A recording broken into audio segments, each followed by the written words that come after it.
والسلام کامران واپس لوٹتے ہیں، کامیاب واپس لوٹتے ہیں، کفار کے سرداروں کو جہنم رسید کر کے۔ اس کے پیٹ میں بڑا مروڑ اٹھتا ہے، یہ بھاگتا ہے، مکے والوں کے پاس پہنچتا ہے، خود بھی روتا ہے، ان کو بھی رلاتا ہے۔ مکے کے مرنے والے سرداروں کے لیے اشعار کہتا ہے۔ مکے کے سردار عقل مند تھے، جانتے تھے محمد علیہ السلام بھی آسمان سے آئے ہوئے نبی ہیں، اور یہ یہودی بھی آسمانی دین کو مانتے ہیں۔ ان کے دین کے اندر بھی بت پرستی حرام ہے۔ اپنا تزکیہ لینے کے لیے کہتے ہیں، کعب بن اشرف ذرا یہ بتاؤ، ہم زیادہ حق پر ہیں یا محمد زیادہ حق پر ہے صلی اللہ علیہ وسلم؟ اب یہودی جانتے تھے کہ اللہ کے نبی کا دین سچا، کتاب سچی، شریعت سچی، لیکن غیظ و غضب میں، نفرت میں، عداوت میں، حسد میں آ کر کہتا ہے کہ تمہارا دین بت پرستی والا محمد علیہ السلام کے دین سے زیادہ بہتر ہے۔ واپس آتا ہے، اللہ کے رسول صلی اللہ علیہ وسلم کی توہین میں اشعار کہتا ہے، مسلمان صحابیات کی توہین میں اشعار کہتا ہے۔ آقا علیہ السلام آواز لگاتے ہیں، من لقعب ابن الاشرف، کون ہے جو کعب ابن اشرف سے انتقام لے، اس کی گردن کو اڑا ڈالے؟ فإنه قد آذى الله ورسوله، یہ وہ ہے جس نے اللہ اور اس کے رسول کو تکلیف دی ہے۔ محمد بن مسلمہ کہتے ہیں رضی اللہ عنہ وارضا، یا رسول اللہ صلی اللہ علیہ وسلم، یہ کام کرنے کے لیے میں حاضر ہوں۔ یہ تھی نبی سے محبت کرنے والوں کی کیفیت۔ رئیس المنافقین کے بیٹے نے آ کر کہا تھا، آقا اگر میرے بابا کو قتل کرنے کا فیصلہ کر چکے ہو، آقا یہ خدمت میرے علاوہ کسی اور کے ذمہ نہ لگانا، اپنے باپ کی گردن کو میں خود کاٹ کے آپ کے قدموں میں ڈال دوں گا، یہ خدمت مجھے دینا۔ حضرت محمد جاتے ہیں، اس یہودی سردار سے ملتے ہیں، اور اس سے پہلے آقا سے اجازت لیتے ہیں، یا رسول اللہ صلی اللہ علیہ وسلم، اس یہودی کو کچھ اپنے جال میں پھانسنے کے لیے مجھے آپ کے بارے میں کچھ کہنا پڑے گا، کہیں یہ نہ ہو میں آپ کا انتقام لینے جا رہا ہوں، آپ کے بارے میں کوئی غلط بات منہ سے نکال لوں تو خود ایمان سے محروم ہو جاؤں۔ اجازت ہے؟ آپ نے کہا اجازت ہے۔ اس کو کہتے ہیں کہ یہ جو نبی جس کی ہم نے اتباع کی ہے، اس سے تو ہم تنگ آ گئے ہیں، کبھی صدقے مانگتا ہے، کبھی چندہ مانگتا ہے، کبھی زکوٰۃ مانگتا ہے، کبھی خیرات مانگتا ہے، ہم تو کھانے پینے سے گئے۔ اس نے کہا ابھی کیا، ابھی تو ابتداء عشق ہے، آگے آگے دیکھ ہوتا ہے کہ ابھی سے، میں تو تمہیں پہلے منع کرتا تھا۔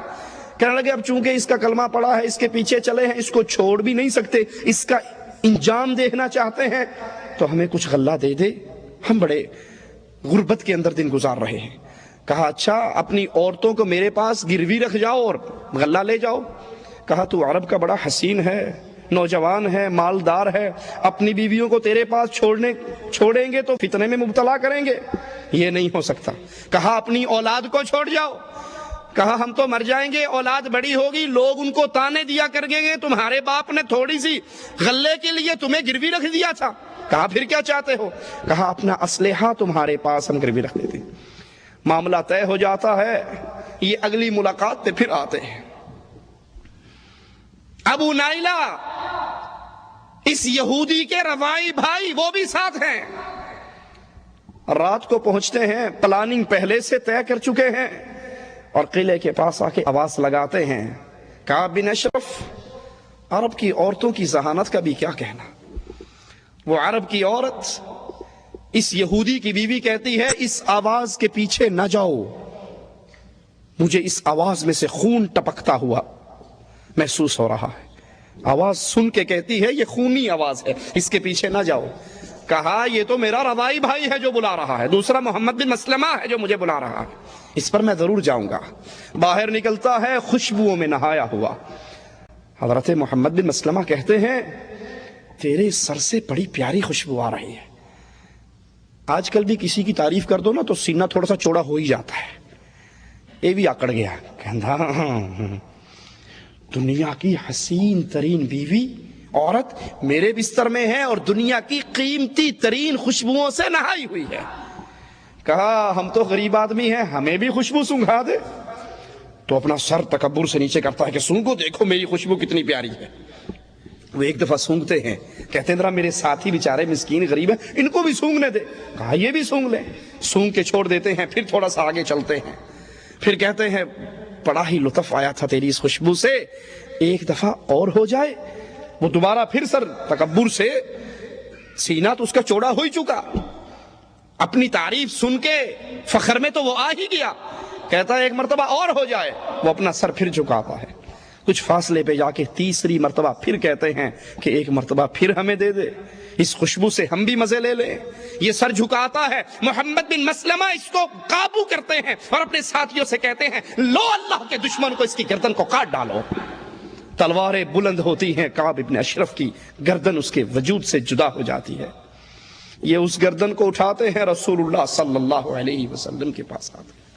اللہ کے نبی علیہ الصلوۃ والسلام جو ہی اس کو سنتے ہیں، صحابہ کہتے ہیں، صحابہ کو جواب میں کہتے ہیں تمہارے چہرے کامیاب ہو گئے. نبی کے صحابی کہتے ہیں آقا آپ کا چہرہ بھی چمکتا ہوا کامیاب ہو گیا. اللہ اکبر کی آواز صحابہ بھی بلند کرتے ہیں، محمد کریم بھی بلند کرتے ہیں، اور اس گستاخ کا سر، اس یہودی کا سر محمد کریم کے قدموں میں رکھ دیتے ہیں. آقا جو ذمہ داری لگائی تھی وہ پورا کر چکا. ابو رافع یہودی، بہت بڑا تاجر اور سردار، جنگ خندق میں کفار کی مالی مدد کرنے والا، ان کو ابھارنے والا یہی ظالم. اللہ کے پیارے حبیب علیہ الصلوۃ والسلام اس سے انتقام لیتے ہیں. صحیح بخاری کے اندر حدیث موجود ہے.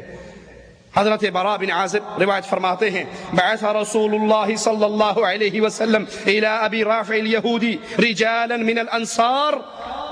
آپ نے انصاری نوجوانوں کو بھیجا، حضرت عبداللہ کو ان کا امیر بنایا. یہ اپنے قلعے میں رہنے والا.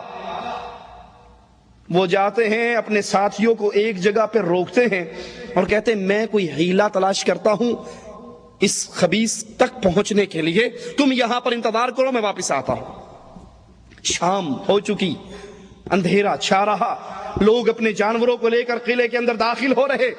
اس صحابی نے چادر لے کر اوڑھ کر ایسے بیٹھ گئے جیسے کوئی قضائے حاجت کے لیے بیٹھتا ہے دروازے کے قریب.